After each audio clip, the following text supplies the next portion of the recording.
Buenas a todos y sean bienvenidos a otro maravilloso episodio del Psicógrafo, su podcast de confianza en donde tratamos de explicar cualquier tema de la cotidianidad desde el punto de vista de la psicología. Mi nombre es Paula y como siempre voy a estar acompañándolos en este rato. Les agradezco mucho por estar aquí el día de hoy, por su apoyo a el podcast en general, por haber preguntado por el podcast. Y por supuesto esperando que el episodio de hoy sea de su agrado y sobre todo de utilidad. Recuerden que me pueden encontrar en Facebook y en Twitter como @paulapsicol y en Instagram como paula.psicol. Y antes de comenzar, quiero contarles un poco sobre estos últimos años, porque ya son años en los que no había un episodio nuevo del Psicógrafo. Resultó que, como siempre, pasan cosas. De hecho, vieron que en algunas publicaciones de Instagram o de historias de Instagram estaba la sensación de que iba a haber un episodio nuevo del Psicógrafo, lo cual no es mentira porque sí grabé un par de episodios con mi querida colega Laura, pero no se subieron por cuestiones de tiempo, por varias circunstancias. También empecé a estudiar. Realicé una especialización en psicología clínica y, como sabrán, fue algo que tomó bastante tiempo. Entonces, entre eso, entre el hecho de que me mudé, entre el hecho de que me fui a viajar, pues bueno, esa es la gran circunstancia.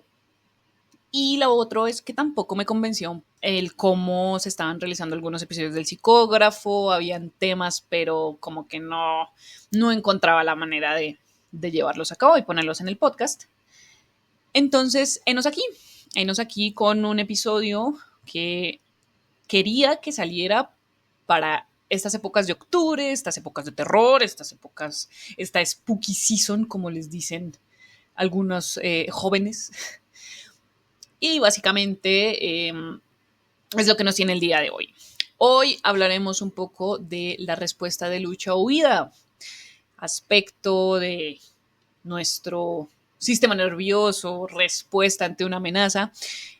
¿Y por qué la nombro aquí en esta época de Halloween? Pues porque cuando pasan películas de terror, es natural ver cómo el personaje principal se paraliza y toma una decisión, cómo toma decisiones que uno como espectador califica de imprudentes, de tontas, de brillantes.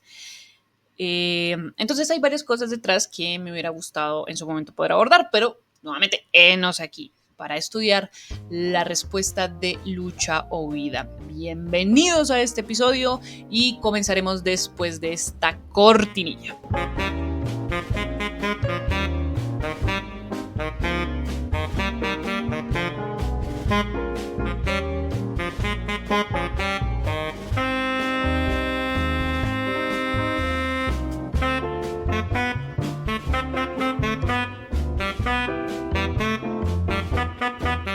Como les venía diciendo, es natural que en Halloween nos encontremos con estas películas de terror. Bueno, también en junio, en febrero, así como en diciembre, y así como las películas de Navidad las dan en junio y en Halloween y en la época en la que ustedes quieran. Pero siempre está la película de terror que tiene, digamos, como ese elemento en común, ¿no? Siempre hay una amenaza, siempre hay un asesino, un villano, un ente paranormal. Y siempre está el personaje o el grupo de amigos también que se enfrentan a esa amenaza o tratan de sobrevivir a esa amenaza. Y nos ha pasado también que cuando vemos esas películas, uno critica mucho la respuesta, ¿no? Uno dice, qué vieja tan tonta, ¿por qué no salió a correr? Yo hubiera salido a correr. O, qué tipo tan tonto, ¿por qué atacó? Yo no hubiera atacado, yo hubiera hecho esto otro. Desde el sillón de nuestra sala o desde la sala de cine es muy sencillo apuntar con el dedo y decir yo hubiera hecho esto diferente. Lo chistoso es que eso no es del todo cierto, porque cuando nos ocurre a nosotros, no obviamente enfrentarnos con, qué sé yo, con Michael Myers o con el sujeto de Scream. Pero sí, cuando nos enfrentamos a una amenaza, no siempre hacemos eso que tenemos pensado hacer. De hecho, acabo de recordarlo cuando estábamos, qué sé yo, preescolar, primaria. Una profesora siempre nos contaba que lo que hablamos frente a ella, de decir, si a mí me atacara un ladrón, yo lo que haría es darle una patada y luego empujarlo y la profesora nos decía, eso no es cierto, porque cuando tú te enfrentas a una amenaza, tú te paralizas. Obviamente uno de niño decía, yo no me voy a paralizar porque yo soy muy... En fin, el punto es que ese pequeño patrón de congelarnos, de huir o de pelear, está en las películas, es fácil de criticar, a veces lo hacen con mucho, no sé, lo hacen muy bien, lo representan muy bien, a veces lo hacen de una forma muy dramática, a veces lo hacen de forma muy absurda, y lo mismo nos pasa en la vida real. En la vida real respondemos a amenazas, no como pasa en las películas, a veces de una forma muy parecida. Y la idea es poder conversar sobre qué es esa respuesta de lucha o huida y cómo es un poco más común de lo que parece y no solo está cuando vemos esas películas de terror, sino en otros elementos de la vida cotidiana, ¿no? La respuesta de lucha o huida, como lo dice el término, es una respuesta aguda a algo que puede representar, como viene diciendo, una amenaza para nuestra supervivencia. Es una herramienta de nuestro sistema para prepararnos para dos cosas, o para luchar o para huir de lo que sea que tengamos al frente que represente una amenaza. Cuando esta situación de amenaza, la que sea, la que represente para nosotros una amenaza, se activa, nuestro sistema nervioso activa una subdivisión, por así decirlo, que sería el sistema nervioso, la división simpática, el sistema nervioso simpático, que es el que se encarga de controlar los órganos que regulan esa liberación de hormonas y preparan al cuerpo para la acción. Esa respuesta viene, es decir, no solamente es el susto y el darme cuenta que hay una amenaza, sino también viene acompañada de algunos cambios físicos, por ejemplo, la frecuencia cardíaca. La respiración se vuelve más rápida o se vuelve superficial, podemos sentir náuseas, podemos sentir tensión muscular, hay sensación de mariposas en el estómago, lo que si se ponen a pensar es muy gracioso porque es algo parecido a lo que sentimos cuando estamos enamorados. También hay mareos, también hay sudoración, también hay cambios en el nivel de concentración, sea que te puedas concentrar mucho mejor o sea que tengas dificultades para concentrarse y por supuesto pensamientos muy rápidos. Claro que cada síntoma pues va de acuerdo a la persona, ¿no? Todos reaccionamos de forma diferente y creo que eso es lo primero que hay que entender.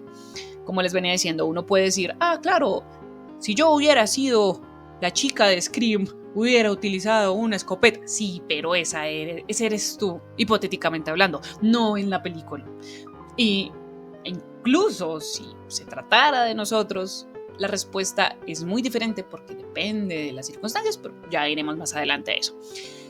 Este término viene aproximadamente desde 1932 en una investigación realizada por Walter Cannon, en donde sus sujetos de prueba eran hombres y animales de laboratorio. Como dato curioso, las mujeres para entonces eran excluidas de estas investigaciones y ha dejado la pregunta de qué hubiera sido diferente si se hubieran incluido, si no hubieran sido las cosas así, de pronto qué información podríamos tener. Cerrando ese paréntesis, digamos que hasta ahí todo en orden. Esa respuesta la presentan los animales, la presentaban nuestros ancestros de las cavernas, porque era lo que les permitía evaluar las circunstancias y decidir si escapar de la situación o enfrentarse a un rival. La cuestión es que en nuestros tiempos no tenemos que preocuparnos de que un animal nos coma, a no ser que vivamos en ciertas partes del mundo, pero sí hay cosas que pueden representar una amenaza para nosotros, como el temor de pasar una vergüenza antes de una exposición. En el caso de las personas, por ejemplo, que infortunadamente padecen de una fobia social o de una ansiedad desmesurada, realmente son ellos para quienes estos síntomas surgen y son una pesadilla porque les generan, por supuesto, mucho más malestar que una ayuda o una solución. Estas respuestas pueden ser de utilidad contra una amenaza real, pero si hablamos de una presentación, obviamente no.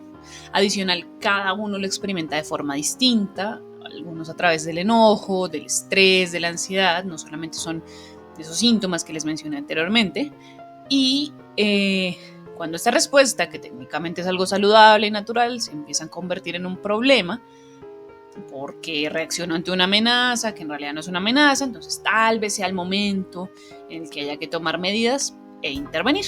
Por ejemplo, cuando hablamos de un pánico excesivo, una presentación, de una situación que se vuelve tan problemática que empieza a afectar otras áreas de mi vida, de ataques de pánico, de fobias sociales, allí tengo que empezar a tomar una decisión. Si algo hemos aprendido y no debe sorprendernos, es que estas respuestas se dan de forma casi que instantánea cuando detectamos una posible amenaza. ¿Por qué? Porque es un mecanismo que viene en nuestra programación y por motivos evolutivos. De nuevo, no tenemos estos mismos inconvenientes, peligros que teníamos hace muchísimos años de los años atrás. Sí sabemos que tal vez para ese entonces éramos muy propensos a encontrarnos con más amenazas.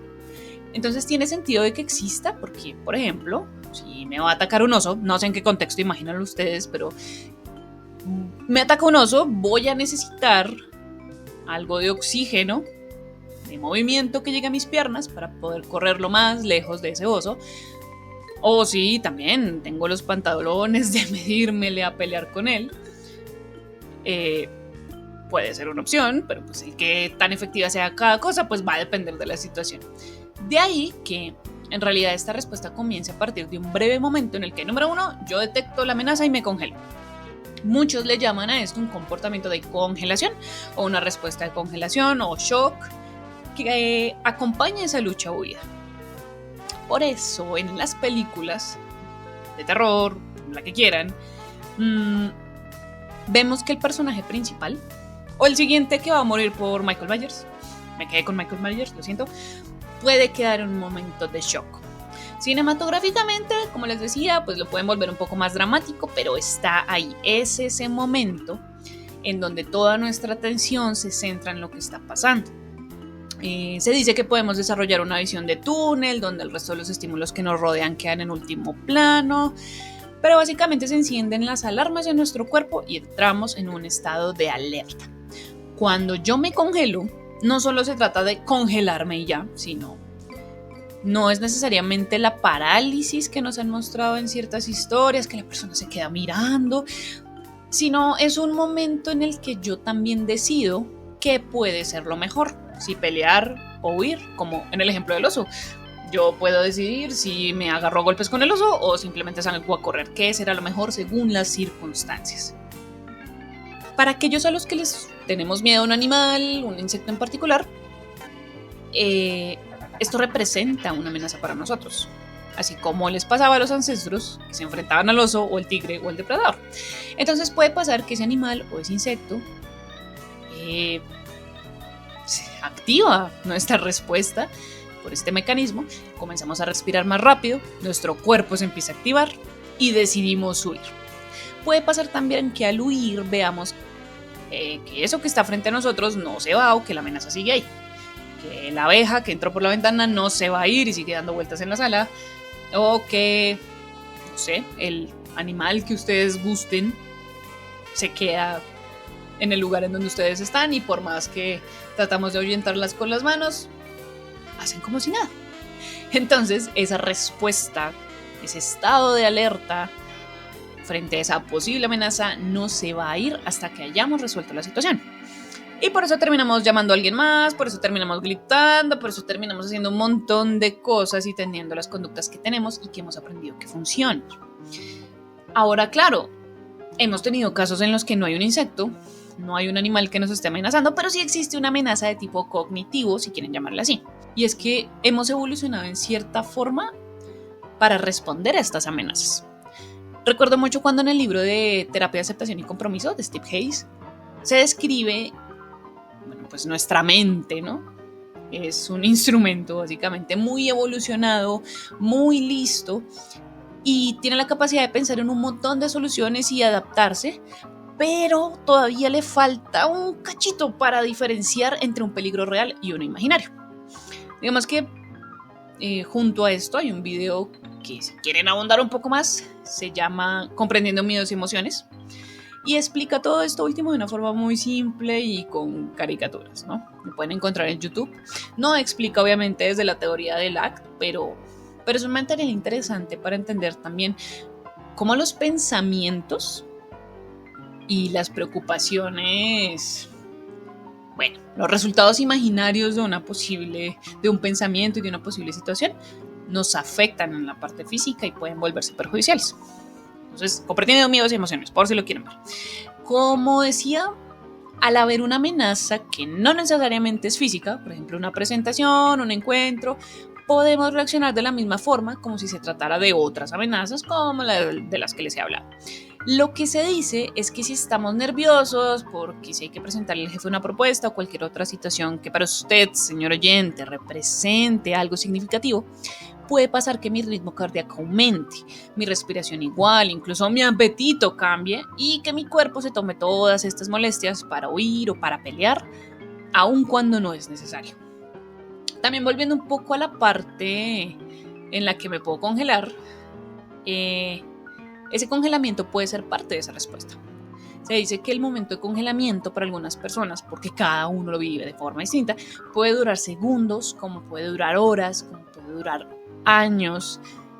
En el caso de algunos podemos reaccionar extremadamente rápido y tomar decisiones muy impulsivas o acciones como las de algunos personajes en las que decimos, oiga, ¿cómo fue a hacer algo así? ¿Cómo se fue a enfrentar a Michael Myers en vez de correr? ¿Cómo fue a golpearlo? ¿Cómo fue a correr? Yo no hubiera corrido, yo hubiera dejado que me mataran. Esa es nuestra respuesta de lucha o huida, después de tomarnos el tiempo de pensarlo o de no pensarlo. Cuando es todo lo contrario, cuando ese estado de congelamiento se convierte en una ansiedad, preocupación e incertidumbre casi que permanente, es como si no se hubiera terminado ese estado de alerta, porque el estado de congelamiento no termina, se vuelve, se transforma en otra emoción. Y se dice también que el congelarse puede ser el resultado de una falta de habilidad para pelear o para huir. Aquí hablamos, por ejemplo, en los casos de maltrato o de abuso y violencia. En estos casos, la persona no tiene opción, no puede correr, tampoco puede pelear. Entonces se está estudiando otra respuesta interesante, que es la adulación. Es cuando una persona está en un estado de indefensión y el adular sirve en algunos casos para generar un sentimiento de seguridad en el momento para quien quiera que sea la víctima. Por supuesto que tiene sus consecuencias negativas en el autoestima, en mi sentido de vulnerabilidad, en mi nivel de vulnerabilidad y permitiendo también que se siga perpetrando ese abuso y esa violencia. Esto, claro, pues en un caso muy extremo, pero existe. Y viéndolo así, tenemos a la lucha, la huida, el congelarse y el adular. Siendo también pues el congelarme parte de esa reacción, incluso si es por segundos, para pensar cuál va a ser mi siguiente acción. Ahora bien, si es algo que viene siendo parte de nuestra programación, algo evolutivo, algo que muchas veces no podemos evitar, entonces, ¿cómo podemos hacer para darle un manejo? De entrada, y si se trata de una cuestión muy fuerte, si usted siente que no puede controlar su respuesta de ansiedad, de estrés ante algo que no es en realidad una amenaza, cualquiera diría terapia, ¿cierto? Pero también se pueden encontrar otras estrategias para que yo pueda intentar regular mi respuesta de lucha o huida o controlarla o gestionarla un poco mejor. Entonces, ¿habrá otras herramientas? Claro que las hay y las vamos a ver después de esta cortinilla.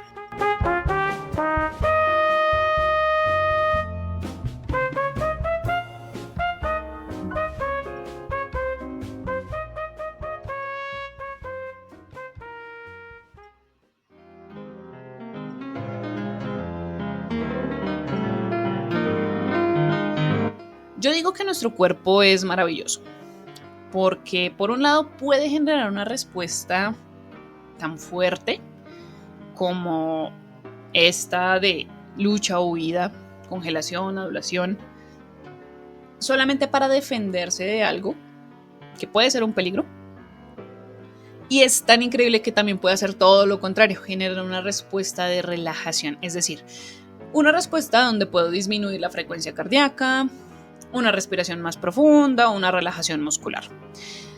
Entonces ustedes se preguntarán cómo hacemos todo esto. En principio, una de las estrategias básicas que siempre vamos a encontrar va a ser la de la respiración profunda. ¿Por qué lo digo casi que con sarcasmo? Porque hay personas que les molesta encontrar la respiración como una forma de relajarnos. Y es que tiene un sentido porque es uno de los métodos más efectivos porque nos permite realizar una acción contraria y generar un efecto positivo diferente a esa frecuencia cardíaca alta, ese flujo de oxígeno a todo el cuerpo, cuando tomamos una respiración abdominal lenta, profunda. Básicamente lo que estamos haciendo es generar una acción contraria y un efecto positivo diferente a esa sensación o emoción que estamos sintiendo. Tiki Davis, ella es doctora en filosofía, psicología social y de la personalidad, indica que hay que prestarle atención a nuestra respuesta de lucha o huida, especialmente cuando esté más activa. Por ejemplo, como cuando nos damos cuenta de que estamos un poco más inquietos y nerviosos porque acabamos de tomarnos un café, o muchas tazas de café, o un granizado y muchas tazas de café, como alguien que te conozco y sabes que te estoy hablando a ti. Sí. Darnos cuenta de cuando se dan ese tipo de cambios en nosotros, de dónde surgen y demás, nos puede ayudar mucho a entender y a calmar esa respuesta de lucha o huida. En mi caso, una vez estaba en un aeropuerto, no hace mucho, esperando pasar por seguridad y noté que estaba muy, pero muy inquieta, muy ansiosa. Y tenía, por supuesto, el ritmo cardíaco acelerado. ¿Por qué? Porque acababa de tomarme una bebida energética. Y por supuesto que esto me dio una lección, número 1, de evitar ese tipo de cosas. Número 2, de que si tengo que desprenderme de la lata de Monster, que la compré y que hay que empezar a botarla, pues tocaba botarla. Y número 3, de que si efectivamente tiene un efecto que no me genera bienestar, que no era necesario, porque aunque pasar por un aeropuerto puede ser, tal vez debería ser algo hasta relajante porque te vas de viaje o vas a hacer otra cosa, pero puede ser estresante, pero no es una amenaza. Entonces, bueno, en fin, aprendí eso y entendí que pueden generarme varias cosas en mi organismo. Y tiene razón con lo que nos está diciendo Tiki Davis, y tengo que aprender a conocer mi cuerpo y saber de pronto de dónde está viniendo esa respuesta. Davis también dice que parte del manejo que le damos a esta respuesta está en la aceptación. Es decir, si yo soy consciente de mi respuesta de lucha o huida, pero también estoy preocupado por ella y le presto mucha atención, esto puede resultar generándome más malestar de una forma prolongada de esa respuesta. Y por eso también encontramos personas que tienen ataques de pánico. Llegan a pensar que pueden terminar por matarlos. Y a su vez, ese pensamiento hace que se incremente la preocupación y hace que se incremente el impacto de todas esas reacciones que están teniendo y se genere ese ataque de pánico. Entonces, citando a Levitt y colaboradores, Davis nos dice que aceptar que tendremos esas sensaciones cuando hay una respuesta de lucha o huida, entender que son parte de ese proceso, me va a ayudar a reducirla o a gestionarla un poco mejor. No es la receta mágica, no es la solución, pero ser consciente de que es algo que puede pasar me puede ayudar a tranquilizarme de que es un síntoma, de que el síntoma no me va a matar. También encontramos el ejercicio y la actividad física, que juegan un papel súper importante siempre, desde las formas de afrontar la depresión, la ansiedad, la gestión emocional. El ejercicio va a estar ahí. Y hay relaciones claras entre el ejercicio y la reducción de la ansiedad y la angustia. El ejercicio permite, según Curtis y O'Keefe, mejorar la resiliencia ante el estrés y la posibilidad de disminuir la hiperactividad del sistema nervioso simpático. Por último, Davis agrega que reconocer cuando la respuesta de lucha o huida nos beneficia o no, nos ayuda a gestionar esa respuesta, sobre todo cuando no nos está siendo efectiva. Y nos pone el ejemplo de que si estamos muy ansiosos antes de una cita, nos puede pasar por la cabeza querer cancelar. Y esto es una respuesta de huida. Tratar de escapar de una posible, entre comillas, amenaza.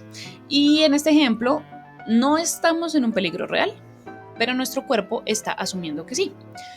Por lo que ajustar nuestra respuesta y cambiar la forma en la que estamos viendo esto nos puede ayudar a que nuestro cuerpo se relaje y a que se active el sistema parasimpático, es decir, el que se encarga de esa respuesta de relajación, de que se desacelere el corazón, de que se relajen los músculos. Adicionalmente, al conocernos, sabemos qué cosas nos pueden ayudar a disminuir esa tensión.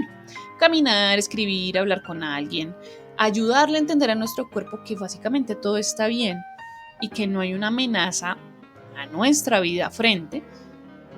Reconocer que podemos resolver el problema y la circunstancia nos puede ayudar muchísimo. El hablar con alguien, no necesariamente con el psicólogo, si es que no estamos en ese nivel, claro, pero sí hablar y tener un contacto con esas personas que son importantes para nosotros, que nos generan bienestar, nos ayuda a disminuir esa respuesta del sistema simpático.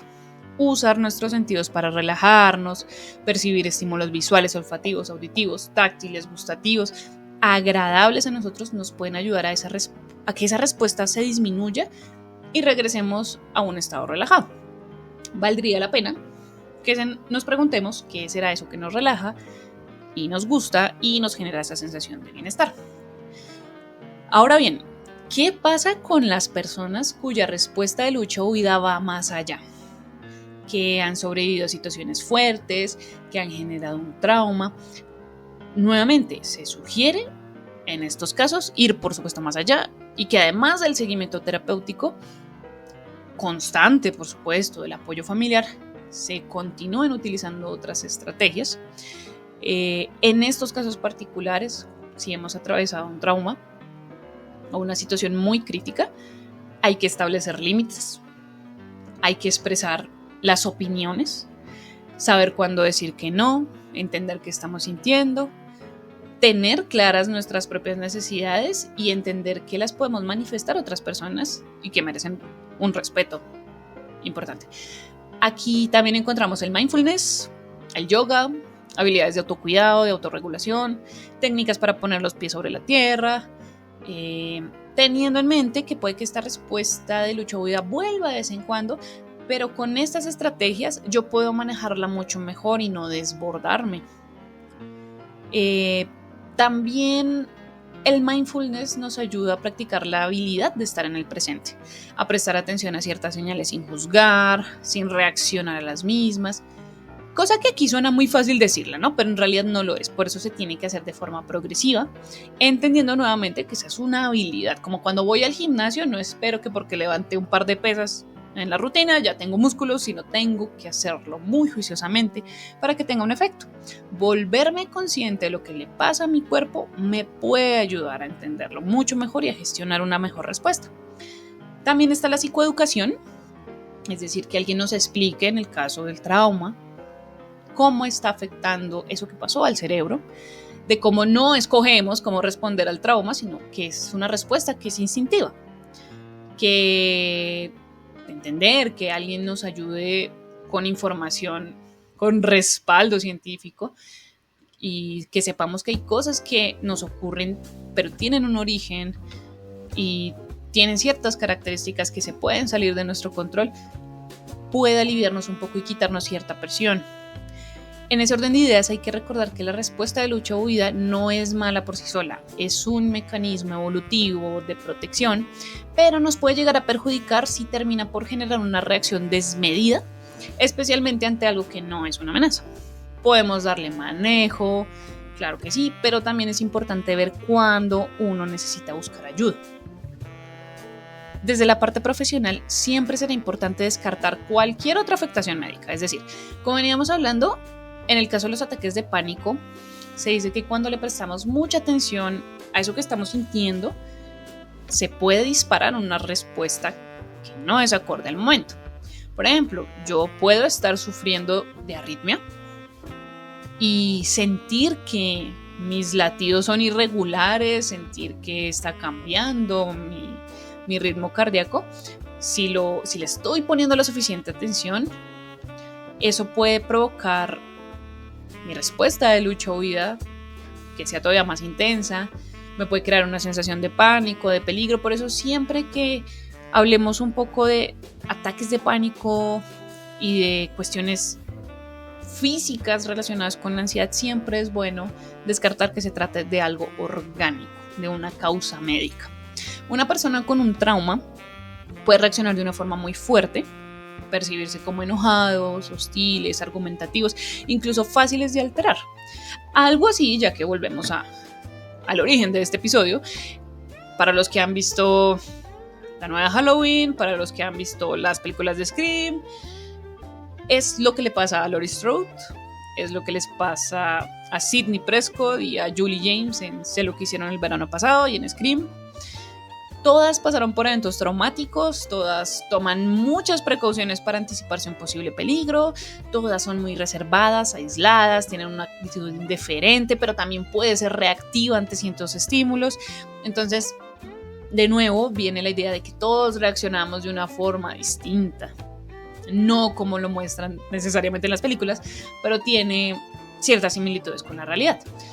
Volviendo a los ataques de pánico y a esos efectos físicos, la gente que los padece también experimenta esa sensación pesada, la sudoración, el pulso acelerado. Nigel Barber, que es doctor en biopsicología, dice que cuando se le pregunta a las personas que sufren de estos ataques qué es lo que sintieron, qué les pasó, reportan miedos que son consistentes con el ataque de un depredador. Es decir, tienen un miedo a perder el control, tienen un miedo a morir, que es algo terrible, es algo espantoso, y es lo que se asemeja mucho a la reacción de una presa cuando está con un depredador. Entonces, es posible que cuando se produzca un ataque de pánico, en realidad se puede ver a una mala interpretación de sus signos y síntomas corporales, como cuando cambia la respiración o la intensidad de los latidos, y se pueden interpretar como que hay una amenaza ahí. No la veo, no sé dónde está, pero la siento, y eso me detona un montón de cosas en mí.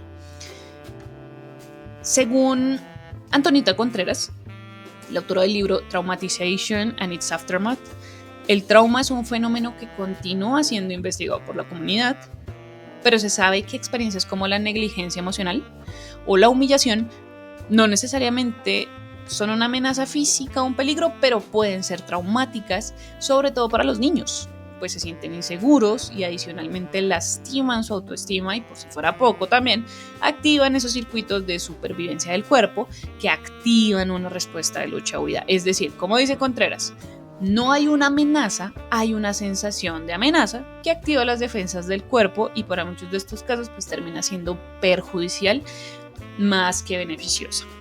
Hay que hacer énfasis en que no es nuestra cognición la que convierte una situación amenazante, sino es nuestro cerebro informado por esas respuestas emocionales, más la intensidad de ese miedo, de ese estrés, la que termina por convencerlo de que estamos en peligro.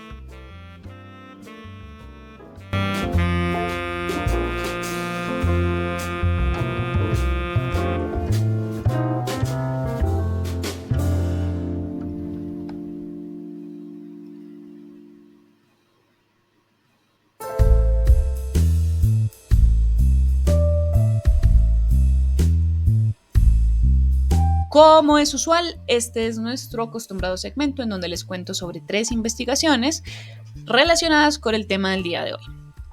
En un inicio tecleé estos términos en varias bases de datos y sentí que no había mucha cosa, pero resulta que sí, hay que saber buscar bastante porque es un tema muy importante. Tal vez no sobre la lucha huida en general. Hay muchas cuestiones, hay muchas investigaciones sobre trauma, hay muchas investigaciones sobre cómo gestionar esas respuestas, pero vamos a ver con qué nos encontramos el día de hoy. En primera, hay un estudio de la Universidad de Rochester desarrollado por Jamison y colaboradores en 2021.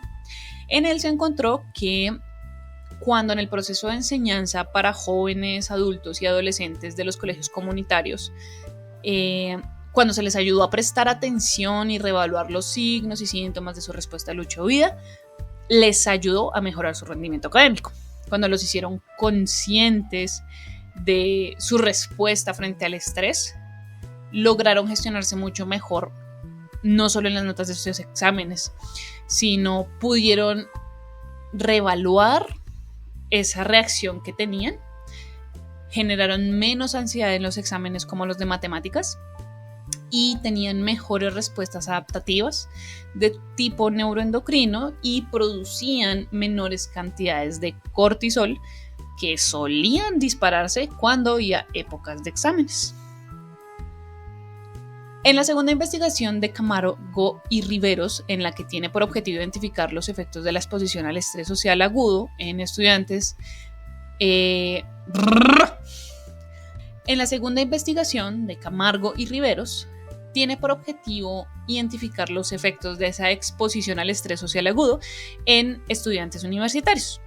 Usaron una muestra de 57 jóvenes entre los 16 y 20 años de primeros semestres de Bogotá y evaluaron el impacto de la inoculación del estrés social en su atención a través de la presión arterial, sistólica, diastólica y aplicación de pruebas. Los resultados indicaron que bajo una condición de estrés agudo también aumenta la capacidad para atender y discriminar estímulos. Es decir, efectivamente, como se ha venido investigando, el estrés puede ser una forma de optimizar esas capacidades, así como pasa en el deporte o en otras actividades donde la situación no necesariamente nos paraliza, sino que se trata de un estrés que nos permite movilizarnos. En una última investigación de Pandy y colaboradores en 2021, ahora que lo pienso, esto es muy triste. Yo hice una tesis en mi especialización y es muy triste que te digan colaborador cuando tuviste algo que ver. Pero bueno, en fin. Pandy y colaboradores buscaron probar la influencia del género en las respuestas de los seguidores al comportamiento poco ético de los líderes, particularmente del sector público.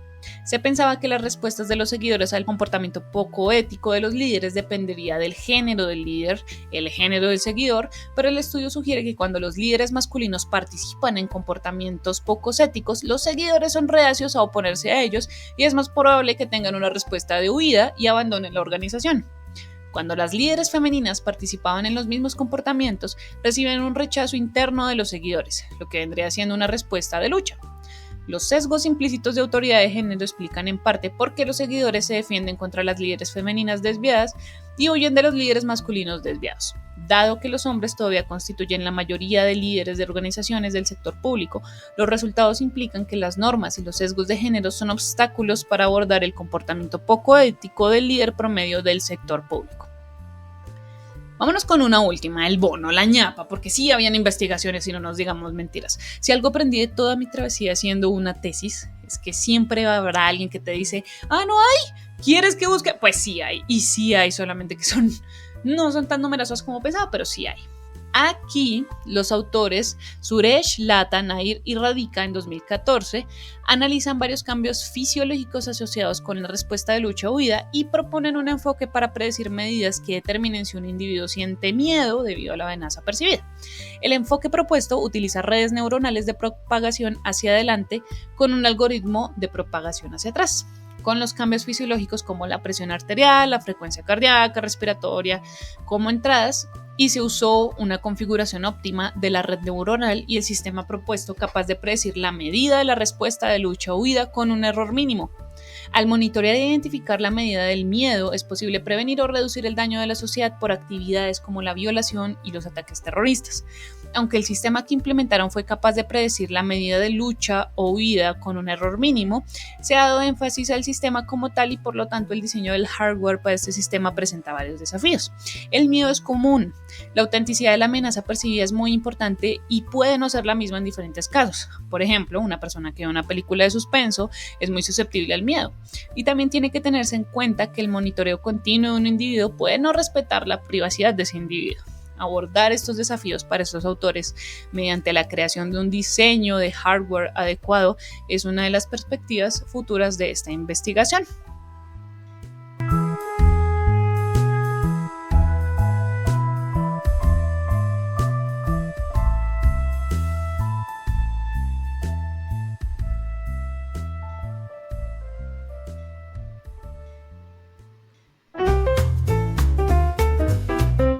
Y bien, con esto podemos dar por terminado nuestro episodio de hoy.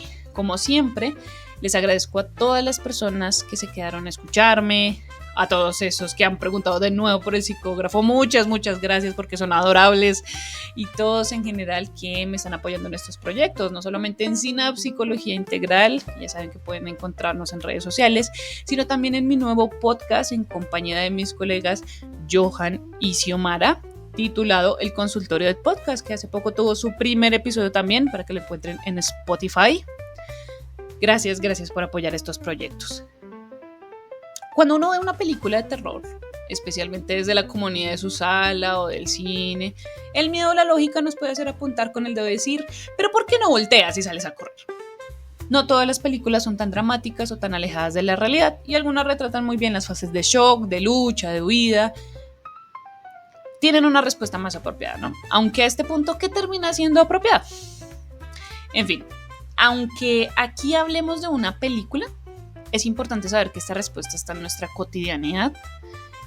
Las películas fue realmente la excusa para hablarlo, pero es una respuesta que es crucial para nuestra supervivencia, que muchos de nosotros percibimos amenazas que son realmente un peligro para nosotros o que son propias de nuestros tiempos, y aunque puedan llegar a ser acordes a lo que vivimos o a lo que representa un riesgo, como todo, tiene un extremo y puede llegar a ser perjudicial. Entonces, si alguno de ustedes siente o conoce a alguien que puede estar padeciendo alguna dificultad respecto a esas reacciones, respecto a su ansiedad, a estar padeciendo ataques de pánico, incluso a estar atravesando por un trauma, es importante acudir a terapia, es importante la psicoeducación y es importante la ayuda. Les agradezco por haberme acompañado este ratito que hemos estado aquí. Recuerden que si quieren escuchar algún otro tema en particular, pueden encontrarme en Instagram como @paulasicol o en Twitter y Facebook como @paulasicol.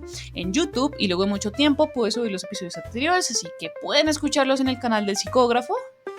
Y creo que eso es todo por ahora. Muchas gracias de nuevo por quedarse hasta el final. Espero poder seguir muy juiciosamente con los otros episodios y nos veremos allí. Hasta pronto.